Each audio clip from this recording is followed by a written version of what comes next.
स्वागत है आपके अपने यूट्यूब चैनल जीएस पितांशु 3.0 पर। बीपीएससी टीआरई 4.0 के लिए सेट प्रैक्टिस कराया जा रहा है, जिसमें कि आज हम लोग पॉलिटी से संबंधित अति महत्वपूर्ण प्रश्नों को देखेंगे। अगर आपका भी सपना एक सरकारी टीचर बनकर अपने माता पिता के चेहरे पर खुशी लाना, तो हर दिन प्रैक्टिस करते रहिए। टीआरई 4.0 की वैकेंसी बहुत ही जल्द आने वाली है, जो कि अंतिम वैकेंसी रहेगी और सबसे अधिक कंपटीशन भी हार्ड रहेगा। इसलिए हर दिन प्रैक्टिस करते रहिए ताकि एक सीट कन्फर्म हो सके। चलिए शुरू करते हैं और आप लोग भी सोचिएगा अपना आंसर क्या हो सकता है। पहला प्रश्न है, भारत सरकार द्वारा सामुदायिक विकास योजना की शुरुआत कब की गई थी? आंसर हो जाएगा ऑप्शन नंबर ए, 2 अक्टूबर 1952 को भारत सरकार के द्वारा सामुदायिक विकास योजना की शुरुआत की गई थी, 2 अक्टूबर 1952 को। अगला प्रश्न देखते हैं। प्रश्न इंपॉर्टेंट है। प्रथम स्पीकर जिसके खिलाफ लोकसभा में अविश्वास प्रस्ताव लाया गया था? प्रथम स्पीकर जिसके खिलाफ लोकसभा में अविश्वास प्रस्ताव लाया गया था वह हो जाएंगे जीवी मावलकर। ऑप्शन नंबर बी सही हो जाएगा। अगला प्रश्न है, लोकसभा में अविश्वास प्रस्ताव पहली बार किस वर्ष लाया गया था? आंसर है ऑप्शन नंबर डी, 1963 में। लोकसभा में अविश्वास प्रस्ताव पहली बार लाया गया था 1963 में।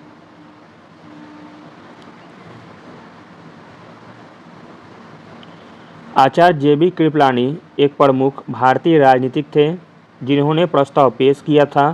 प्रस्ताव प्रधानमंत्री जवाहरलाल नेहरू के नेतृत्व वाली सरकार के खिलाफ पेश किया गया था। अगला प्रश्न है, इम्पोर्टेंट प्रश्न है। Doctor B R. अम्बेडकर अविभाजित भारत की संविधान सभा के लिए निम्नलिखित में से किस सीट से चुने गए थे? आंसर हो जाएगा ऑप्शन नंबर बी, पश्चिम बंगाल से। अगला प्रश्न देखते हैं। निम्नलिखित में से किस संविधान संशोधन अधिनियम ने आयु को 21 वर्ष से घटाकर 18 वर्ष कर दिया? आंसर हो जाएगा ऑप्शन नंबर डी, 61वां संवैधानिक संशोधन अधिनियम के द्वारा। अगला प्रश्न है, भारत के संविधान के सुलेखक कौन थे?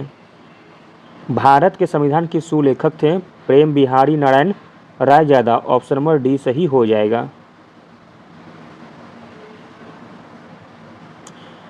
प्रेम बिहारी नारायण रायजादा वह व्यक्ति हैं जिन्होंने भारत के मूल संविधान को हाथ से लिखा था। अगला प्रश्न देखते हैं।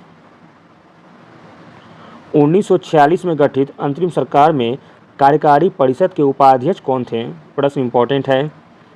1946 में गठित अंतरिम सरकार में कार्यकारी परिषद के उपाध्यक्ष थे Jawaharlal Nehru. Option number C सही हो जाएगा।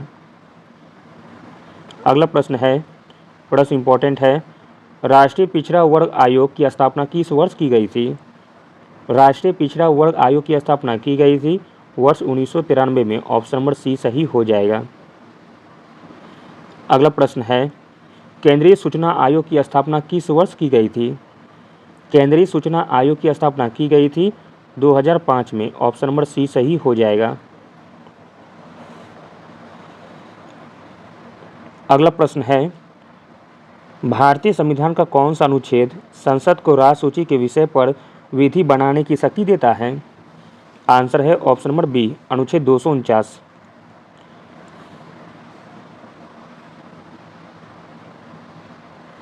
भारतीय संसदीय व्यवहार में प्रयोग किए जाने वाले शून्यकाल को किस देश से ग्रहण किया गया है? आंसर है ऑप्शन नंबर सी, अपना प्यारा भारत देश से। अगला प्रश्न है, पंचायती राज संस्थाओं को 29 कार्यों की सूची किस अनुच्छेद के तहत दी गई है? आंसर है ऑप्शन नंबर बी, अनुच्छेद 243 जी के तहत। पंचायती राज संस्थाओं को 29 कार्यों की सूची जिस अनुच्छेद के तहत दी गई है वह अनुच्छेद हो जाएगा अनुच्छेद 243 जी।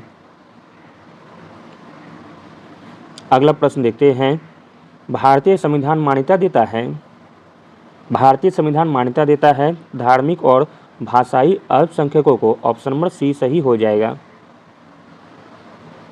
अगला प्रश्न है, 71वें संविधान संशोधन अधिनियम 1992 के द्वारा 8वीं अनुसूची में कौन सी भाषाएं जोड़ी गई थी?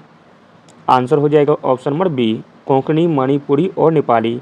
इसको याद करने का ट्रिक है नमक। नो से नेपाली, मो से मणिपुरी और को से कोंकणी।